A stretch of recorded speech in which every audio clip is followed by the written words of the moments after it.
meus amores, estamos iniciando mais um O Físio Responde. E hoje a gente vai tirar o dia só para tirar dúvidas que vocês enviam para mim, hein? Logo mais após a vinheta. Vem comigo. O Físio Responde.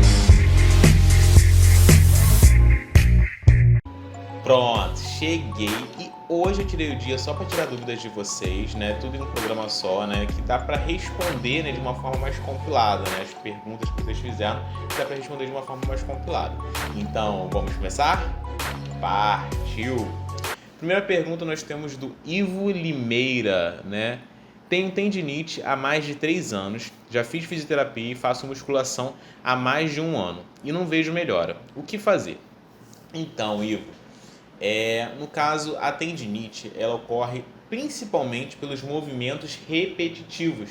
Ou seja, por exemplo, se você tem tendinite no punho, você provavelmente trabalha muito tempo digitando, fica muito tempo no celular. Então, a primeira dica que eu te dou, tenta reduzir os movimentos repetitivos, porque isso vai fazer com que você tenha tendinite independente do que você faça. Pode fazer alongamento, fisioterapia, fez ultrassom, tudo que for. Se você não reduzir os movimentos repetitivos, não vai melhorar. Então, a primeira dica que eu te dou, tente reduzir os movimentos repetitivos. Procura saber o que está te levando a ter movimentos repetitivos. Você trabalha muito tempo digitando?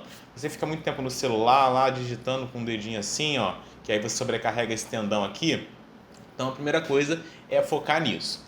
A outra coisa, você pode estar realizando alongamentos, né, e procedimentos da fisioterapia para tentar melhorar essa tendinite. O que você pode fazer? Alongamento aqui, se for no punho, né, tem alongamento aqui, ó, que você vai fazendo para os seus flexores, né, porque normalmente você sobrecarrega os flexores, né, quando você tem uma tendinite aqui no punho, e vai estar melhorando aqui, você alongando, né. Também fortalecer os nossos extensores, né, se for no punho, que é normalmente, né, que o pessoal tem, né, fazendo exercícios em isometria, com halter, coloca um halter aqui e fica aqui paradinho, ó, em isometria. É muito bom a gente estar realizando esses movimentos para tentar reduzir a tendinite, né, e fortalecer os músculos que precisam ser fortalecidos, né? Então, vamos lá, próxima pergunta, nós temos pergunta da Alice Araújo. VNI no DPOC, eu uso BIPAP ou CPAP? E por quê?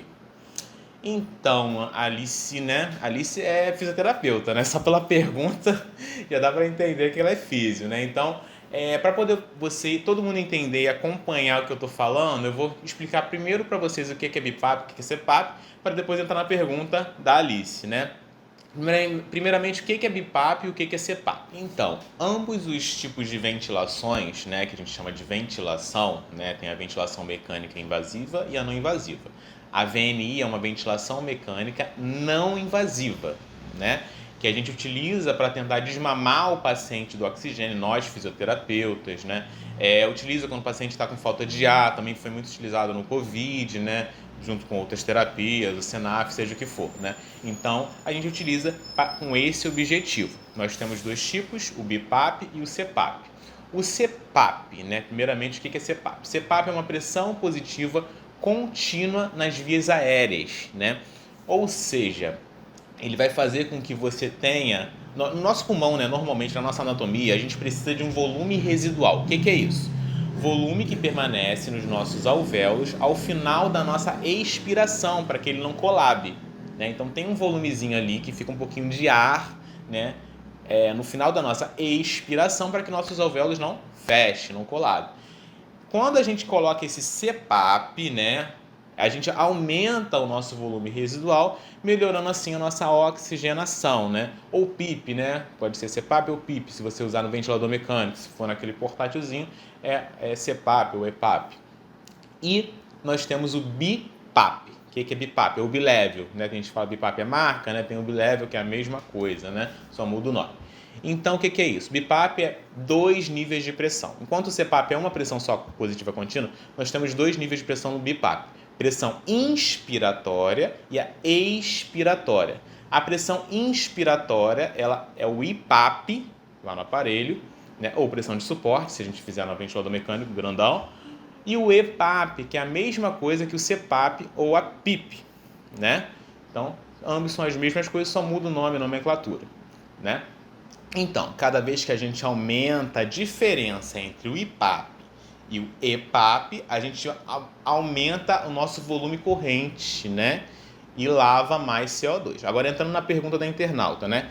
VNI no DPOC, eu uso BIPAP ou CPAP? Vamos relembrar lá. DPOC, ele tem o quê? Eu já falei até num vídeo meu de DPOC. Ele tem aumento antero-posterior do nosso tórax. Ele vai insufla, enche mais o pulmão de ar, né? Vai enchendo, e ele tem dificuldade de botar o ar para fora. Se ele tem dificuldade de botar o ar para fora, ele tem dificuldade de soltar o ar e soltar mais CO2. Se ele tem dificuldade de soltar CO2, o que acontece com esse paciente? Ele tem muito CO2 no sangue dele. Se ele tem muito CO2 no sangue dele, o que a gente vai fazer com a VNI? Vai tirar CO2 do sangue dele. Se você quer tirar CO2 do sangue dele, o que eu falei lá anteriormente? A gente tem que, para poder lavar mais CO2, ou seja, tirar mais CO2 do sangue desse paciente, a gente tem que aumentar o volume corrente. Como que eu aumento o volume corrente? Eu aumento a diferença entre o IPAP e o EPAP. Quanto mais você aumenta essa diferença, mais você vai lavar CO2, consequentemente esse paciente vai melhorar. Entendeu? Então, para o DPOC, nós utilizamos o BIPAP. Tá ok? Antes da gente ir para a próxima pergunta, eu tenho um recado para você, fisioterapeuta. Quer fazer pós-graduação e precisa de prática? Instituto de Fisioterapia Intensiva é a pós-graduação com muita prática, onde ocorre no Hospital Municipal Miguel Couto, no hospital de referência no estado do Rio de Janeiro. Então tá esperando o que para se matricular? O link de inscrição está na descrição desse vídeo. Vai lá! Então vamos lá, próxima pergunta nós temos do nosso internauta Caio. Ele perguntou: na pandemia apareceram vídeos de alguns hospitais que não tinham fisioterapeuta, usando copo com água e um canudinho, onde o paciente ficava soprando. Isso realmente funciona? Então, Caio, respondendo sua pergunta, isso é conhecido como PIP selo d'água, né? O selo d'água, como alguns dizem. Alguns profissionais não concordam com essa técnica, né? Porque falam que não surte efeito nenhum, né? Mas outros concordam. Então depende da literatura, com quem você está conversando, né? Mas basicamente ele é usado também para descolar a secreção, né? Então também é usado também porque aumenta ali a vibração, e pode utilizar, né, para descolar a secreção, né, na ausência de alguns aparelhos, como a capela, né, ou alguns aparelhos que são mais sofisticados, né, para poder evitar também gastos, né, que a pessoa não pode gastar. Então a gente faz essa adaptação, né.